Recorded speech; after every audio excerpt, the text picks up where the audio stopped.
Hop là. Et tout est prêt, normalement. J'espère que ça va bien pour tout le monde. Sauf moi, j'ai rien préparé moi. Tu n'as rien préparé, mais ça tombe bien, c'est exactement ce qu'on attendait de Exactement. toi. Ouais. Juste un tout petit Bah, très bien.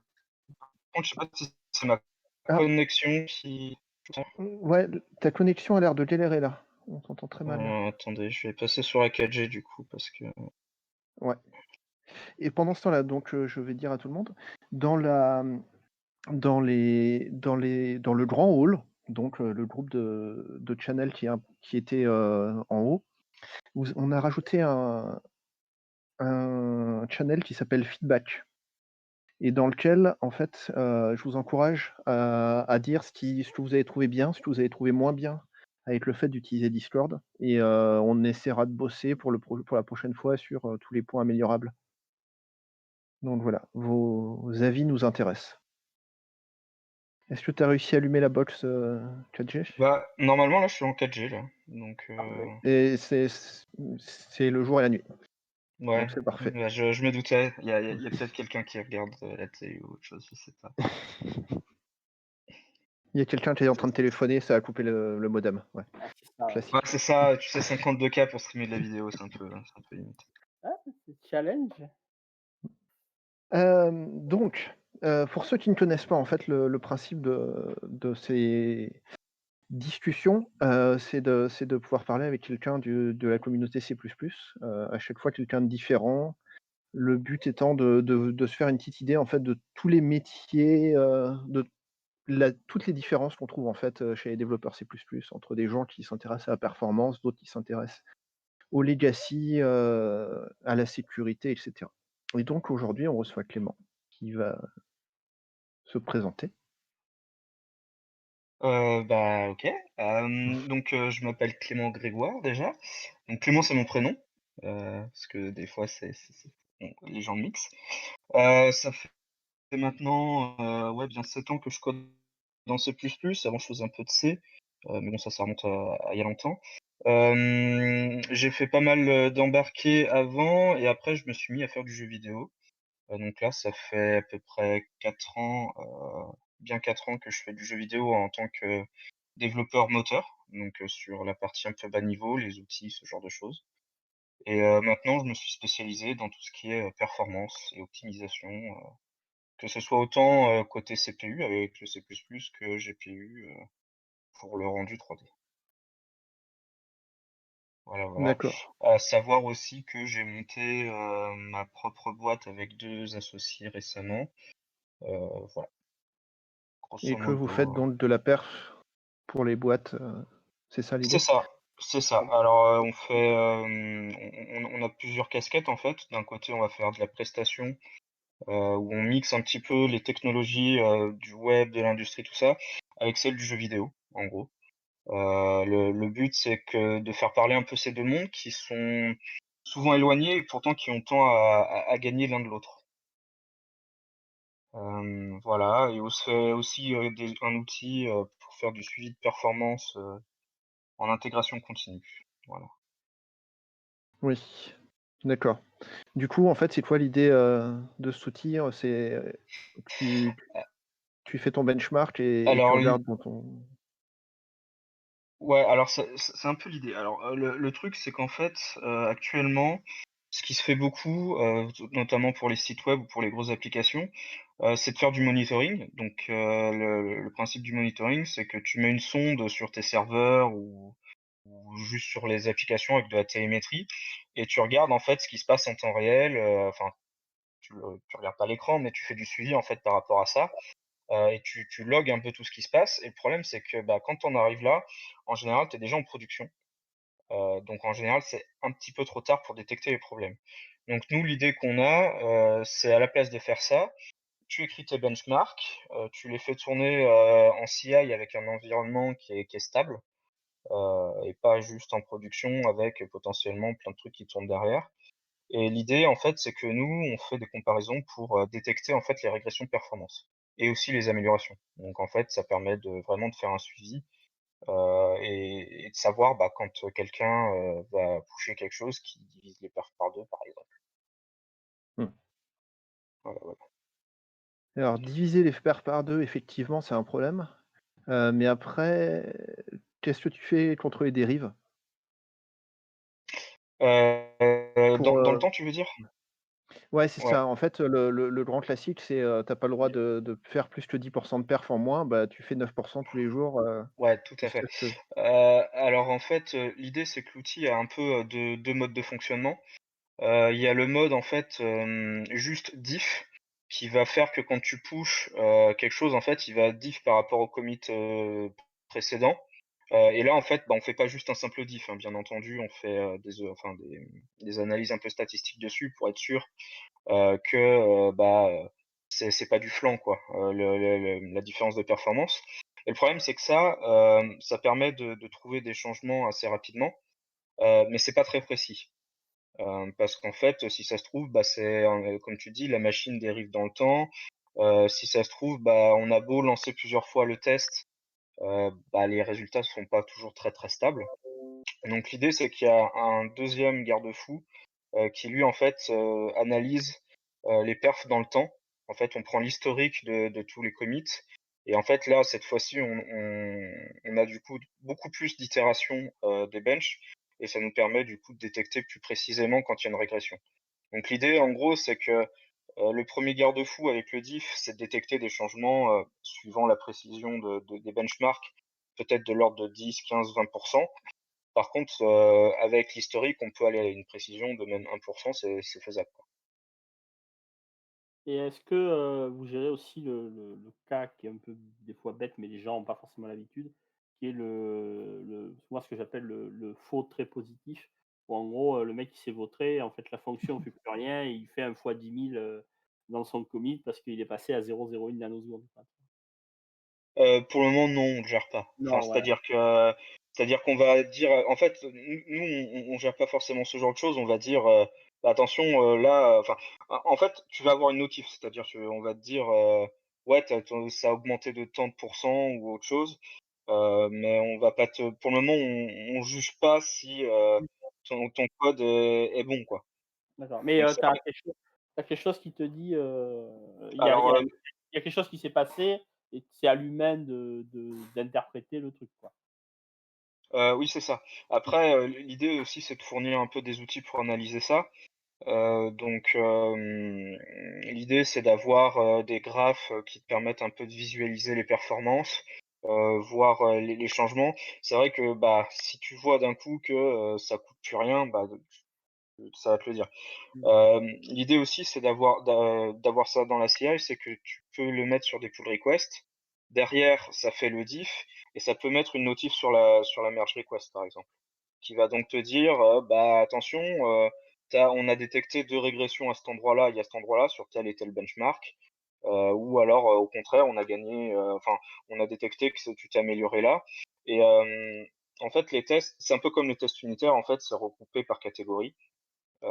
Tu peux faire une sorte de mini hiérarchie. En fait, en gros, on a, la grosse test suite, le test et après pour chacun des tests, on a, plusieurs, ce qu'on appelle des data points, en fait, nous. Ça peut être, en fait, le temps mesuré, mais ça peut être, en fait, d'autres choses qui sont mesurées, en fait. Tu peux mesurer autre chose que le temps et donc en fait, par exemple, tu peux avoir une régression, sur le temps ou sur, la mémoire utilisée ou et cetera. alors Donc ça permet d'affiner un petit peu quand même. il y avait une question en fait, de Serge qui demandait si, qu'est-ce que vous appeliez en fait les perfs que vous mesurez? Si c'était le wall time, le nombre d'instructions? Alors, nous, de notre point de vue, en fait, c'est transparent parce que l'outil ne fait pas les mesures telles quelles. Nous, en fait, on fait qu'agréger et récupérer le résultat. On fournit aussi des serveurs qui sont stabilisés, par nos soins, mais Ah, c'est pas c'est des vous gros qui serveurs. fournissez les serveurs? D'accord. On peut faire les 2 en fait. C'est-à-dire Ouais. qu'on, en fait, c'est un des problèmes qu'ont les gens en général au début, c'est ils nous disent: «Bah, on n'a pas forcément le matos» ou «On sait pas forcément stabiliser le serveur». Donc nous, en fait, on peut en fournir un qui est stabilisé, quoi. L'idée, c'est de balancer, des benchmarks avec un CPU, qui va, varier en fréquence, de 1 GHz au repos à 4 GHz et puis qu'en fait, du coup, les résultats sont totalement instables. Ouais. Donc c'est voilà. Mais donc l'outil actuellement, en fait, c'est plutôt, c'est une appli web, en fait, qui est plutôt, orientée sur l'agrégation, enfin la récupération de données, l'analyse de ces données. Après, derrière, la façon dont vous faites les benchmarks, le type de données que vous remontez, ça dépend que de vous, quoi. Mmh. Donc Donc vous si tu pouvez envie mettre de les métriques que vous voulez, ouais. Et du coup, c'est pas mal parce que ça te permet de faire des trucs du genre, si moi mon truc, c'est de vérifier que, par exemple, mon appli, j'ai des benches pour, montrer que, je consomme pas plus de X gigas de RAM ou whatever, ça passe aussi, du coup, c'est ça qui est cool. Parce que, souvent dans les outils un peu comme ça, si tu fais pas, tel framework dans tel machin et que tu renvoies pas du XLST formaté façon 1425, il se passe rien. Donc ça, je trouve que ouais. c'est vraiment intéressant, quoi. Parce que Bah, ça ouvre du coup énormément de choses, quoi. ouais, l'idée qu'on a eue, en fait, c'est que, parce que c'est un peu une technologie web derrière qu'il y a et en fait, on s'est dit, «Faut que ça soit disponible un peu pour tout le monde» et donc en fait, c'est en gros, on a un script et actuellement, ce qu'on fournit, en fait, c'est un petit helper de conversion. On en a quelques-uns, en fait, pour les formats, dits classiques, qu'on retrouve. Mais après derrière, il suffit d'utiliser notre outil avec nos petites API. On fait, add test case ou add data point. Il suffit le nom du test, enfin sa catégorie, le nom du test, le data point avec l'unité et cetera et puis après derrière ça envoie. Vous faites de l'outillage de code, en fait, ou il faut écrire tes benchmarks à côté, Pour le moment, faut que tu écris tes benchmarks à côté. Nous, en fait, on fait vraiment que la récupération de données. Hem, parce que, bah, ça reste quand même Ouais. assez complexe, en fait, en fonction de ce qu'ont les utilisateurs, quoi. Des Mmh. librairies, il y en a plein, pour le moment, on fait pas encore tout ce qui est mesure, en fait. OK, d'accord, ouais, vous faites juste la récupération des résultats. Ouais, Alors il pour y a le une moment, c'est ça. question ouais, alors il y a 2 questions sur la stabilisation de serveur. La Ouais, première c'est de Serge, c'est: «Qu'est-ce que tu appelles stabiliser un serveur?» et la suivante, c'était de ouais. Loïc, c'est: «Est-ce qu'aujourd'hui tu peux stabiliser une VM ou est-ce qu'il faut forcément avoir un truc physique si tu veux faire des benchmarks Alors, qui ont un peu de sens?» c'est des très bonnes questions. En fait, stabiliser un serveur, ça peut avoir plusieurs significations. En fait, il faut savoir que ton OS, déjà, de base, n'est pas très enfin, a pas mal de Il n'est pas settings qui stable. vont faire Mmh. ouais, voilà, il n'est pas stable. Si on prend juste ne serait-ce que le CPU, ton CPU, en fait, il peut changer de fréquence, Mmh. parce que, bah, quand il est au repos, ça sert à rien qu'il consomme énormément d'électricité, donc en fonction du travail qu'il va faire, il va changer de fréquence. Donc nous, la première chose à faire, en fait, c'est que quand vous allez lancer vos tests, en fait, vous allez, il y a une petite commande, en fait, à lancer.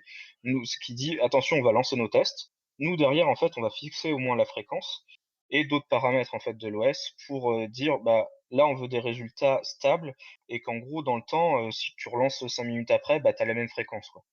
Donc déjà, c'est un premier point. Après, il y a d'autres settings sur lesquels on peut jouer.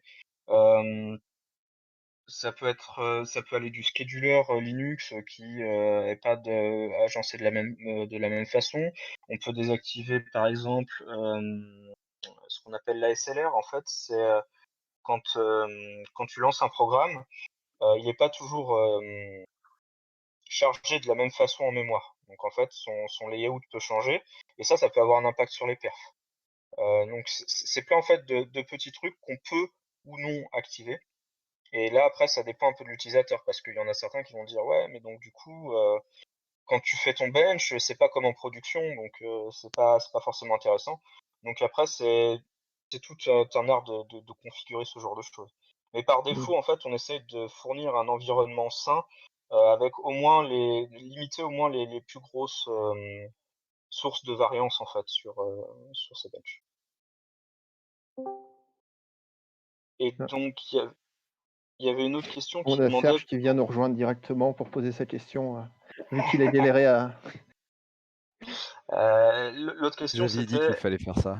ouais, bienvenue je Serge. réponds vite fait à l'autre Ouais. question du coup. Ouais. C'était pour les histoires de VM, est-ce qu'on peut faire des bench stats de nos jours? Hem, J'aurais tendance à dire que non, en général. Ça dé en fait, tout dépend de combien de temps tu veux passer sur tes tests et combien d'itérations tu veux faire. Parce qu'en vrai, il y a pas de secret, quand on fait du benchmarking, la meilleure façon d'avoir des résultats stables, c'est de relancer le bench, en fait, et de le faire suffisamment de fois pour obtenir, tout un éventail de résultats. Donc techniquement, tu peux le faire sur une VM.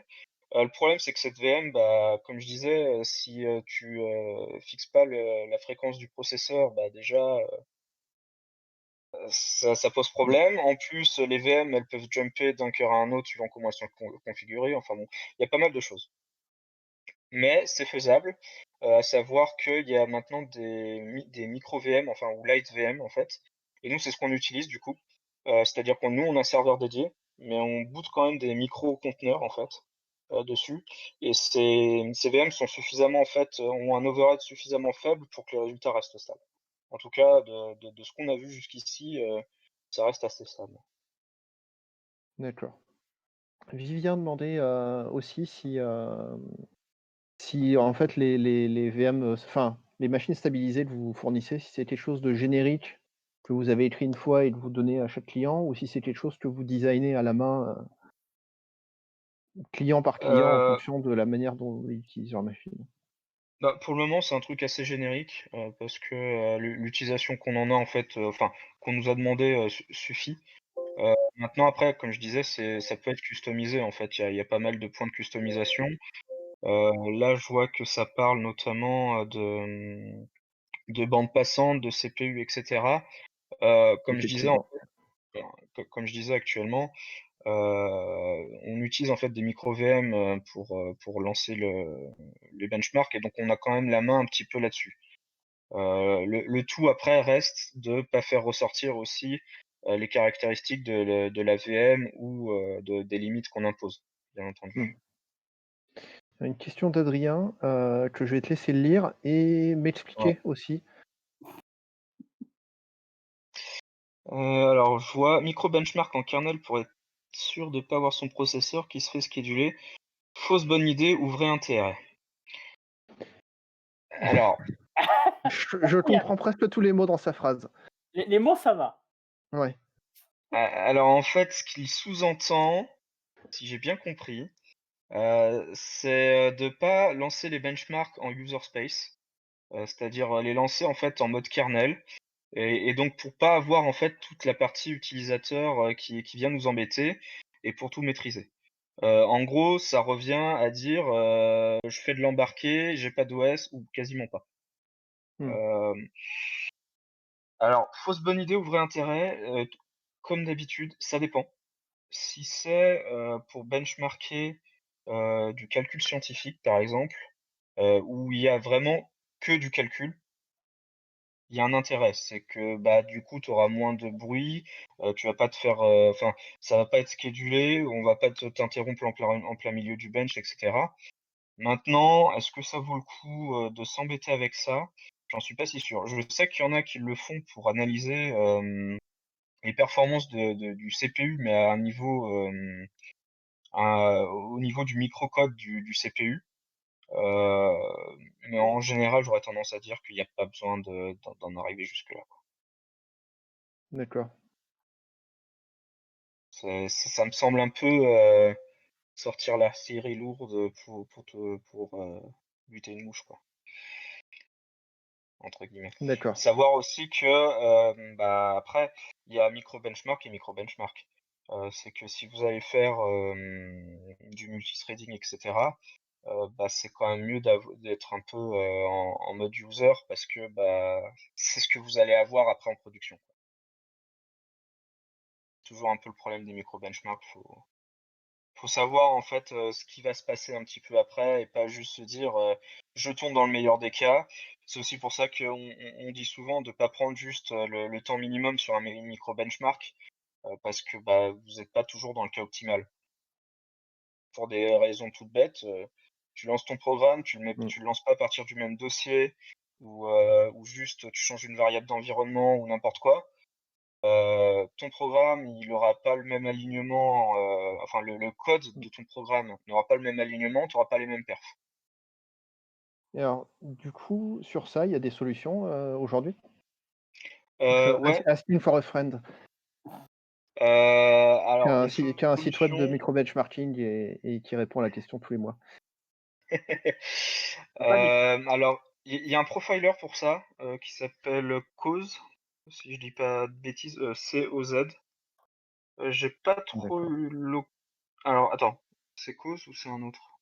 Il y a un profiler, je veux pas d'accord, dire de bêtises. Non, je confonds avec un autre parce que c'est le même, je crois que c'est le même mec qui a travaillé sur les 2. En fait, il y en a un qui va relancer ton programme et le faire muter, en temps réel et réagencer le layout, en temps réel et cetera, et derrière, en fait, lui, il part du principe qu'il le fait de façon suffisamment, aléatoire pour que, statistiquement, il arrive à savoir, si, oui ou non, il y a vraiment une amélioration ou pas. d'accord. Ouais, c'est Voilà. intéressant, mmh. OK, Donc oui, ça existe, j'ai juste plus le nom en tête. OK. Si ça te revient, Mais Bon, après le on rajoutera ça dans les pardon, ouais, c'est ça. je crois que, je sais pas si c'est ma connexion ou si c'est, Alors ta connexion a l'air de souffrir un petit peu, parce que la vidéo est ouais, frisée depuis 5 parce minutes, que ah! Pardon, mais c'est pas je crois grave. savoir pourquoi. Ah, Je là. crois que le téléphone n'avait plus de batterie. Est-ce que ça va mieux? Écoute, on t'entend bien. Je crois pas que la Non, vidéo ait toujours repris. pas. mais le son est Ah, là. nous, on Tu peux t'entend essayer très bien. de fermer et réouvrir la vidéo peut-être? Heu, ouais, ou alors c'est tout simplement mon PC qui lui aussi n'a plus de batterie. Heu, ouais, D'où alors je vais fermer la vidéo du coup. Hop, je vais éteindre la caméra, je suis désolé. Hop. Non, ouais, pas de souci. parce qu'on va réafficher les participants Est-ce sans que vous caméra, m'entendez? parce que on t'entend bien, nous. Voilà.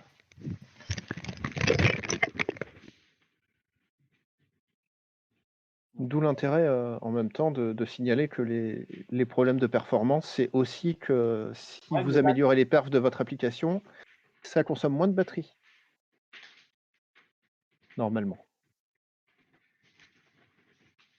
Est-ce que tu nous entends, encore, Clément?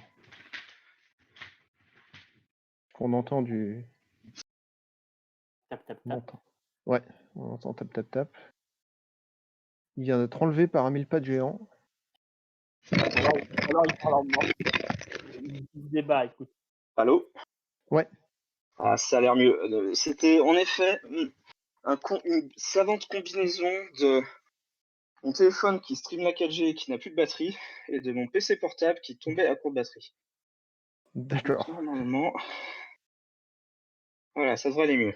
On te Voilà. voit, tu bouges, c'est super. Bon, Alors désolé pour la petite pause, pas de souci. Bon, les gens, ils parlent plein de fois de perf parce qu'ils ont entendu ça, mais moi j'ai entendu jeux vidéo aussi. Alors, oui. voilà, alors, je vais pas te demander à quoi tu joues en ce moment, c'est pas le truc. Mais, qu'est-ce que tu comment dire? Quelle est la chose que tu as appris, dans le monde du jeu vidéo que les gens qui font du C++ devraient, prendre au sérieux? J'aurais tendance à dire le pragmatisme ou aller droit au but plutôt que d'essayer de faire des choses jolies, faire des choses qui fonctionnent. Je pense que mais je pense que c'est valable, un peu partout et Mmh. pas forcément, aux jeux vidéo, mais en tout cas, c'est vraiment quelque chose qui ressort un petit peu et hem et aussi que, bah, en tout cas dans le domaine dans lequel je travaillais, la librairie standard, bah, malheureusement pour les perfs, on l'utilise pas trop. Et que mais et que la plupart des problèmes pourraient être fixés si on se décidait à casser l'API, entre autres. J'aurais dû C'est j'aurais marrant ça. j'aurais dû faire Voilà. une carte de bingo. Ah oui, non, mais je pense que ça aurait été simple à trouver toutes les cases dessus. Non, mais après, même sans parler de ça, c'est que, le fait de travailler dans le jeu vidéo et plus principalement sur un moteur de jeu vidéo en optimisation, on se rend compte aussi, à quel point les machines qu'on a aujourd'hui sont performantes. Mmh. Quand on voit la quantité, de données qu'on arrive à pousser, sur la carte graphique, à calculer et cetera, le nombre de pixels, qu'on arrive à pusher à l'écran, c'est assez incroyable. Et quand on voit par exemple juste un saut de génération, sur les consoles, que, des fois il suffit de reprendre le même code, tu fous le même jeu et tu passes de 30 à 60 FPS en fait, tu vas juste 2 fois plus vite, tu as rien changé. Il y a le même nombre de cœurs, c'est juste que ça va 2 fois plus vite et tu fais: «Mais je croyais que la loi de Moore était finie, mais en fait, des fois ils arrivent encore à nous surprendre un petit peu». Voilà. La règle numéro 1, c'est qu'on parle pas de la loi de Moore, hein. Ouais, pardon. Est-ce qu'on peut parler de la loi d'Amdahl alors? Ah, ça par contre, c'est un Alors, peu mieux. vas-y, dis-nous, qu'est-ce que c'est? Alors en gros, si je dois simplifier, c'est une modélisation en fait, des de systèmes, parallèles ou de fils en fait ce qu'elle dit, c'est qu'un système en fait va toujours atteindre, une vitesse maximale en fonction de son élément enfin de la durée de son élément, de synchronisation. Pour simplifier, hem, plus l'élément de synchronisation, ou enfin que tu peux pas faire en parallèle est grand, Mmh. plus vite tu atteins cette limite, en fait. Ou autrement dit, c'est pas parce que vous allez mettre 1000 cœurs sur une tâche que ça ira forcément plus vite. Non, parce que tu peux C'est surtout paralyser, ça, en Mmh. fait. une tâche une fois, tu vois? Voilà. C'est un peu Alors décevant ce que tu nous dis là. Non, tu peux pas quand tu peux pas couper, tu Mmh. peux pas couper. Alors si tu as 1000 machins à faire et que tu en as 500 que tu peux pas, ouais, couper en petits morceaux, le meilleur que tu puisses faire, c'est, consommer les 500 premiers en parallèle. Une fois que tu as fait ça, c'est fini et Ouais, c'est ça. rajouter ah, on tu peut peux pas rajouter, on peut ça on peut La paralléliser un thread une fois, mais on ne peut pas paralléliser 1000 threads 1000 fois. Voilà. alors en c'est fait, ça. si tu Faut peux, mais tu peux pas on peut citer le, mince, j'ai perdu le nom du livre, c'est, heu, Mythical Huntsman, je crois, ou un truc comme ça, qui disait qu'en gros, c'est pas avec 9 femmes que tu feras un bébé en un mois. ah ouais, ça Oui, L'idée, c'est un peu ça. oui. Et en fait, je parle de la loi d'Amdahl, mais en réalité, c'est plutôt la loi enfin, c'est un corollaire, en fait, qui s'appelle les diminishing returns. Heu, Mmh. le vrai truc, c'est que c'est pas parce que tu mets plus de force, dans un truc que, bah, ça ira plus vite. Ouais. Il y avait une Loi autre de la question, ouais, ouais, une autre question de heu, Serge qui demandait, si en fait pour diminuer la variance, à la place d'essayer d'avoir l'environnement le plus stable possible, tu peux pas faire ouais, l'inverse, avoir un environnement hyper instable et faire, plein de stats, en faisant, plein de mesures? alors, en fait, plus tu feras de mesures, plus Mmh, tu auras une meilleure idée de ce que tu fais. Le truc, c'est qu'en fait, il faut un savant mélange entre, on va le lancer plein de fois et on veut un résultat rapidement.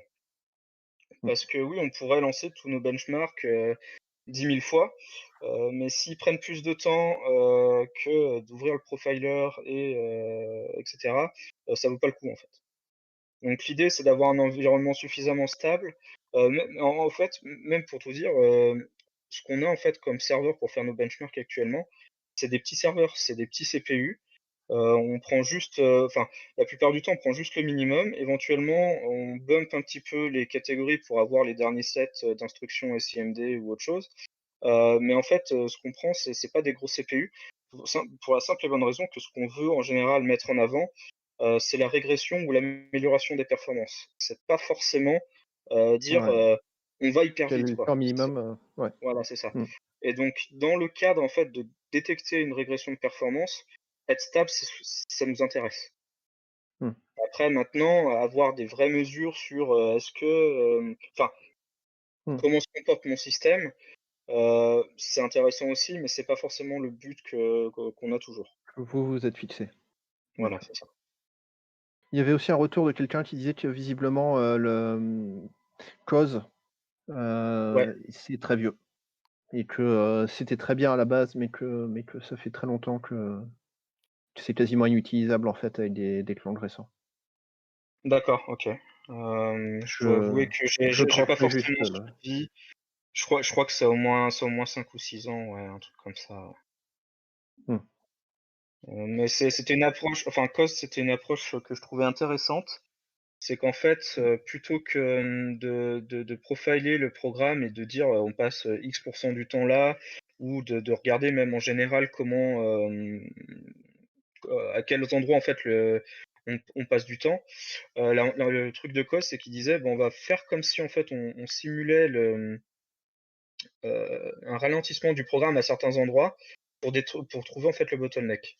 Donc c'était une approche que je trouvais assez intéressante. Maintenant, c'est vrai que je l'ai pas trop utilisé comme profiler, Mmh. heu, mais voilà. Et alors après, il y avait du coup Adrien à nouveau. Cette fois-ci, j'ai compris la question. Hem, Alors attends, c'est, je vois. quid de la détection de performance par, analyse statique? Tu regardes le code généré et tu dis: «Ah, ici, il y a une boucle qui est pas, on n'a plus une Ah, boucle vectorielle alors qu'avant c'était une boucle vectorielle, du coup on va plus pouvoir paralléliser et cetera». ça serait, le la next step, en gros, si jamais, on y arrivait. Mais, là, l'idée, nous, ce qu'on avait, c'était de rester un petit peu, indépendant du langage, pour le moment. Mmh. Parce que, bah, il y a pas que le C++, hein, il y a, Ouais, tous c'est les vrai. autres langages, et puis des fois, c'est même pas forcément, du natif, hein, ça peut être, JIT, ça peut être autre chose. Hem, donc J'allais là, dire, pour le moment, en fait, l'analyse statique, c'est pas encore, dans notre viseur. Donc là, en plus, benchmark, ça serait plus de l'analyse statique d'assembleur, en plus, si je comprends la question. ouais, c'est vrai, vu la question, effectivement, tu es suffisamment Mais près du CPU pour pouvoir, ouais, mais c'est pas bien plus simple, hein. non. Bah, c'est pas forcément, enfin, d'une, c'est pas simple, de deux, ça dépend vraiment du compilateur, Mmh. donc en fait, il y a un moment où quand on en arrive là, je pense qu'on en est presque à écrire notre propre assembleur. Mmh. Hem, Mmh. donc, est-ce que c'est je pense pas que le public visé ait besoin de ce genre de choses. Et Enfin, puis l'autre il problème, il c'est peut, que mais c'est pas ça leur pain point, principal, j'aurais tendance à dire. mmh. Alors il y avait un début de question, mais qui m'intéresserait, qui est, quand tu es parti en fait, brancher ton ordinateur Ah, en urgence, j'ai fait la blague sur le fait que, améliorer les perfs, c'était aussi réduire la consommation de batterie. oui, bah, oui, Et oui, tout à du fait. coup, il y avait quelqu'un qui disait, «Est-ce que quelqu'un ferait un talk sur le green programming?» Et du coup, est-ce que tu as une opinion là-dessus sur le green programming? Est-ce qu'aujourd'hui, on est capable de dire, voilà ce que tu perds en CO2 en fait, en équivalent CO2 et cetera? Hem, alors, j'ai une opinion qui vraiment n'est que la mienne, et parce que enfin, c'est mon point de vue, sur une question que je me suis pas trop posée. C'est juste que j'ai entendu le terme à plein d'endroits et je crois qu'il y a beaucoup de gens qui ne savent même pas de quoi ils parlent. Il y a Mmh. peut-être une minorité qui savent ce qu'ils font, et il y a une grande majorité qui mettent ça, tout comme, on te prend, le machine learning, l'IA et plein de Mmh. termes, bullshito marketing, Dans le cadre pour de être, correct. Mmh. Et donc en fait, ouais, il y en a pas mal qui en parlent, il y en a très peu, qui le font réellement. Est-ce Voilà. qu'il y en a pas quelques-uns qui le font quand même, juste parce que ça coûte super cher Alors la ferme de serveur? je pense qu'à grande échelle, il y en a qui le font. Enfin, c'est même sûr. Mmh. Je sais que, enfin, de toute façon, quand on regarde des géants comme, Amazon, Ou Google ou Netflix, ouais. autres, Mmh. ou Netflix, bah, là, en fait, ils sont obligés, en fait, parce que non seulement, bah, consommer moins, c'est mieux pour la planète, mais surtout, que c'est lié Oui. directement à leur porte-monnaie. C'est surtout que ouais. Voilà, c'est surtout ça. Et donc, oui, quand on voit ce que fait Netflix, c'est assez incroyable parce que, par exemple, une seule et même vidéo, est encodée, je crois, en 10 000 versions ou un truc comme ça. Enfin, j'exagère, mais ils ont énormément d'encoding pour, te livrer la bonne version, pour ton écran, pour, ta bande passante, pour, pour ton PC ou pour ton smartphone, et cetera. En fait, ils ont plein de versions différentes qui sont encodées, comme il faut, et en plus, ils font en sorte de te livrer une version qui est quand même relativement proche de toi parce qu'il faut que ça soit en cache, sur le CDN, et cetera. Hem, donc voilà. Mais ouais, je pense qu'il y en a qui le font. J'aimerais qu'il y en ait plus qui le fassent, mais en sachant ce qu'ils font. Mmh. Moi, j'avais essayé de regarder un petit peu, ces sujets-là et j'ai jamais trouvé Mmh. d'infos Il y vraiment avait claires sur les le consommations. le mieux que j'ai vu, c'était des gens qui faisaient de l'instrumentation façon perf et qui allaient Ouais, chercher les comment ça s'appelle? Les probes, il y a des probes qui te ouais, remontent la conso, alors je veux dire de la ouais, en watts, ouais. tiens à Mmh. m'excuser pour tous les gens qui ont fait l'électricité dans ce channel. Je pense que c'est instantané parce que moi l'électricité j'y comprends rien et du coup en gros les mecs ce qu'ils faisaient c'est que comme c'est du perf et cetera, ils te collaient la conso, comme ils te colleraient les cache Ouais, sur Assembler et ils faisaient, de la tambouille, ouais, métaphysique et ils te disaient ton truc il consomme, X watts, tu vois? Ou ouais, X watts ouais. heure et Water. Bah, voilà et fun mais après fact, le problème qu'il ouais, y a, c'est je sais même pas Pardon. quelle est la fiabilité de ce genre de métrique parce que, est-ce qu'il y a quel est toi, comment tu calibres le truc pour savoir qu'en fait, ton PC, ce que remonte machin, c'est bien quelque chose qui a du sens? Je veux dire, il y a des mecs qui sont allés avec des voltawatmètres, aller mesurer, l'entrée, la sortie. Est-ce que c'est tout? Est-ce que c'est que le CPU? Tu vois? Enfin, il y a énormément de facteurs complexes. Alors après, ça te donne une estimation, mais qu'est-ce que tu peux en faire, quoi? C'est ça la question. mmh. Bah, c'est pas évident. Alors je sais que sur certains serveurs, il y en a qui le font, mais j'allais donner une petite fun fact, c'est que ayant travaillé en fait dans une boîte en fait qui travaillait sur HoloLens, j'ai eu quelques retours en fait des tout premiers. Enfin, HoloLens, c'est, les casques de réalité augmentée de Microsoft. Et en gros, ils avaient travaillé, sur, ces casques-là pendant le développement des casques. C'était une des 1res boîtes à travailler en partenariat avec Microsoft, et une de leurs limitations justement, c'était: «Vous avez pas le droit de consommer plus de X watts, Mmh. minutes, parce que sinon, on vous chante l'application, on vous la met en pause, on vous la suspend». Et donc, quand tu dois faire de la réalité augmentée, avec, du mapping, 3D de l'environnement, et cetera, et c'était quand même assez un challenge, et il s'était retrouvé quand même, ouais, à juste dire, faut mettre en pause des fois le programme ou skipper des bouts de programme pour pas trop consommer, quoi. Donc c'est assez intéressant. Ah, c'est ouais, ils Et c'est quelque chose que les mmh, qu'on n'a pas l'habitude parce qu'on est tellement habitué à tu vois, tu branches et ça calcule mmh, que Mmh, et effectivement, dès que tu fais un peu d'embarquer, même pas forcément hyper contraint, des trucs que tu rencontres assez rapidement et c'est vrai qu'on est un peu, on est un peu comme des, je sais pas comment on dit, mais mmh, tu te retrouves un peu bête parce que c'est pas un levier, sur lequel on a l'habitude de jouer dans le code, tu vois? Parce qu'autant, tu vois, je sais pas, mmh, les cache miss, les machins, les bidules, tu sais, tu as une espèce de fin fond un fond de bouillon de connaissances globales, tu vois? Tu sais ce qu'il faut faire, pas mmh. faire. Quand on te dit, il faut faire un truc et tu as 4 watts, qu'est-ce que tu fais, quoi? Là, c'est, ouais, mon code, C'est moi, ça.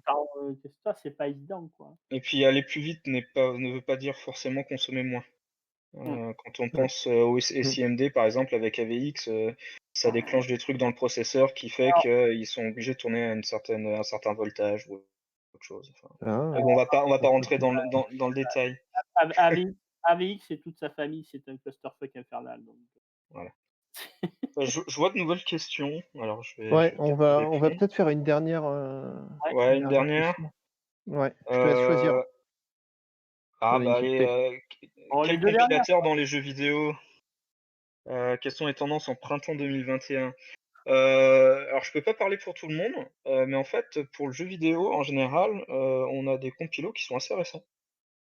Contrairement à ce que les gens Mmh. pensent, Ouais. enfin en tout cas quand tu travailles sur console, tu as des compilos qui sont assez récents. Alors c'est pas toujours le dernier cri, mais c'est très souvent récent. D'ailleurs, il y a des trucs, assez intéressants, mais j'ai pas le droit d'en parler. du coup, ça a l'air Et ouais, ouais, mais en gros, c'est assez à jour. En tout cas, les toolchains sur les consoles en général sont très vite mises à jour. Donc voilà. Comment détecter les régressions de performance en code multithread? Heu, ça dépend, ça dépend ce qu'on entend par multithread. Si on entend parallélisme ou concurrency. Heu heu, c'est difficile à répondre. En général, bah, ça dépend ce que tu veux mesurer, quoi. Si tu veux mesurer la latence, si tu veux mesurer le throughput, c'est pas la même chose. Voilà. Je je pense qu'on va s'arrêter là. Je peux pas Ouais. rentrer trop dans le détail parce qu'il est déjà, il commence déjà à se faire tard. Heu, le Bah, mot de la écoute, fin, qu'est-ce que tu as envie de dire aux gens? Heu, suivez ouais, vos il y rêves. en a un. Non, évitez le JavaScript. Parce qu'en ce moment, en ce moment, je suis obligé d'en optimiser pour justement dans un moteur de jeux vidéo et je vois des choses et ça m'attriste. Voilà. Sur, Donc ça ira cette plus note, pas de JavaScript. de gaieté. Merci Clément. Merci beaucoup. Voilà, merci à vous.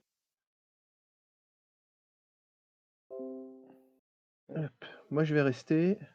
Ouais, Si tu veux, tu je peux me rester retourne. sur la scène, en fait, en coupant juste ton micro pendant la présentation de Serge. Comme ça, il voit des gens et Ah, bah, on pourquoi pas? Allez, je Joël coupe. aussi, si tu veux. Je te laisse Ouais. passer en mute. Loïc aussi, parfait. Du coup